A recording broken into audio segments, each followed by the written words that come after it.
And just after 9 a.m. in the east side, meteorologist Jaclyn Whittal, storm watch coverage continues. Lots to get to, including something that doesn't happen all that often in Vancouver, and that are these pretty flakes. Are you ready for it? -2 into the evening hours this afternoon. Won't be quite as cold. In fact, we'll be up to about 7 degrees as a daytime high, but then we are going to be dropping. So we have that, twice, 3 times a year kind of setup where we get something called an Arctic outflow. That's high pressure building in from the north. We see those clockwise winds around a high, bringing that offshore flow, and that cold air tunnels right through a lot of the mountain ranges and really can drop temperatures. Look at this. So by tomorrow morning, -14 for you in Kamloops, -13 for Kelowna, and then Vancouver -3, and yes, you could see some snow into the overnight as a result of packed, a heavy snowpack throughout the mountains because of the last few days. We've seen some storms move through, 20 to 30 centimeters, generically speaking, through the BC interior. Well, now we have our avalanche risk at high already this time of year,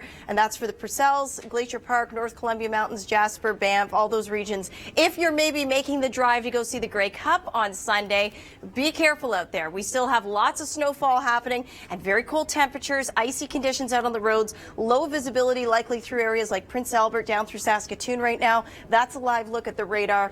Edmonton watching another band of snow that's just about to move in, just knocking on your door. All right, Margot, good morning to you on this Friday. I want you to sum up the weather for viewers in 3 words. All right. Thanks a lot, Margot. Yes, I'm just writing down the word blah. I'm going to give that to Environment Canada. I think that's a great word to sum up this kind of weather. 10 to 20 centimeters through better part of central parts of the prairies, down through southwestern Manitoba, and then another 20 to 30 centimeters for those areas in the higher elevation. That video into the Weather Network. We've seen quite a bit of snowfall. I'll talk about that coming up this hour, but this morning's wind chill feeling like -30, so make sure you dress for it. This is, it's been a while since we've been, consistently this cold. We've had some warm-ups over the last week or two, back into those -26s with the wind chill. Base temperatures anywhere from about -10 down through Lethbridge and then up to -20 in Old. So really dress for that. Same deal for you throughout the better part of the prairies into those -28s and -30s. Let's go to the Ontario story. By the way, a quick update on traffic. First of all, there has been delays along the QEW because I avoided it this morning. Not sure exactly if that's still slow, but the 403 eastbound at Main Street in Hamilton, apparently there's a mudslide, or potentially a mudslide, that's come down the mountain and closed that highway. So we'll keep a close eye on that top story to see if that was weather related. Let's take a look here through Saturday. 5 to 10 centimeters for Kincardine. This is the snow squall machine, back up and running just fine. Hamilton -3 this afternoon. It will be a little bit cool, but then we're going to get it back into another warm up. So that system that's moving through the prairies we'll move through Ontario. We'll see those winds shift out of the south. We're in the warm sector. You know what that means. A big warm up to about 10 degrees for many. All right, this afternoon, -2s, -4s. If we go through Quebec, -4 for Trois-Rivières and a -7 for Rivière-du-Loup. We're looking at a departing system on the east. Why we talk about the avalanche potential increasing, we get a lot of that snowpack and then it becomes destabilized when we start to get into melting temperatures. Well, we'll keep a close eye on that, but with all that snowpack, there is that potential for avalanches. In fact, we're at a high level. But here's something interesting. Get your head around this one on this Friday morning. Vancouver, 14 degrees Thursday, and the record was 12.8 in 1946, so we broke that record. Hard to believe now we're going to be looking at snowfall, and this is why we have high pressure building in, and when we have a high up here, we have clockwise motion, so those winds are coming out in from the northeast. We call that Arctic outflow, so temperatures are really going to be dropping, and nothing like 14 degrees. Today you'll still see some warm temperatures, but it will be dropping. Winnipeg, look at you, -29.5 on Thursday. You broke the record of -26.8 in 2007. You're saying, woohoo, aren't we glad we broke that record? No, I know, not so much.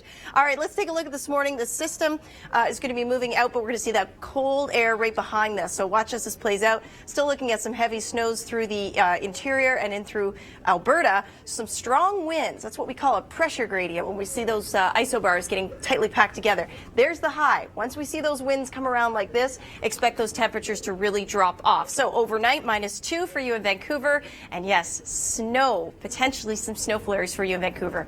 You know we mean business when we're talking about snow in Vancouver.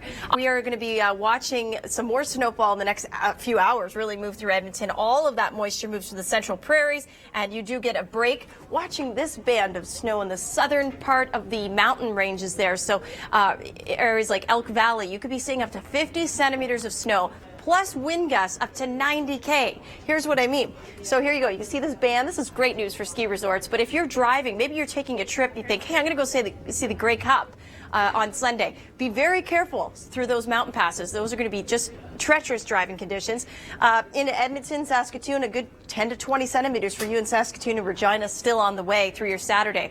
And then on top of that, we have temperatures like these, minus 30s almost.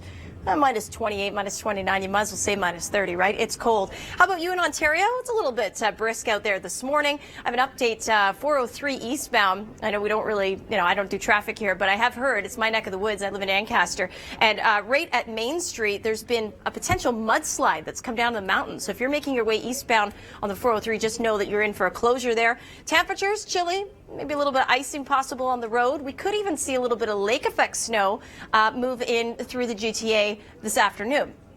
We're seeing northwest flow around the Great Lakes, and you know what that means. That means more lake effect snow through the typical snowbelt region. So Kincardine, Godridge, you're looking at potentially 10 centimeters, maybe 15 centimeters of snow. There's Saturday's system. So this is the energy from the prairies that moves into Ontario. There's going to be a warm front with this one. North of the warm front, we're going to see a bit of snow tomorrow. And that includes the GTA, most of central Ontario. Then we'll warm up. Mild conditions by Sunday. You could be up to 10 degrees. Same for you through Quebec and the East Coast. Get ready for a nice warm up on the weekend.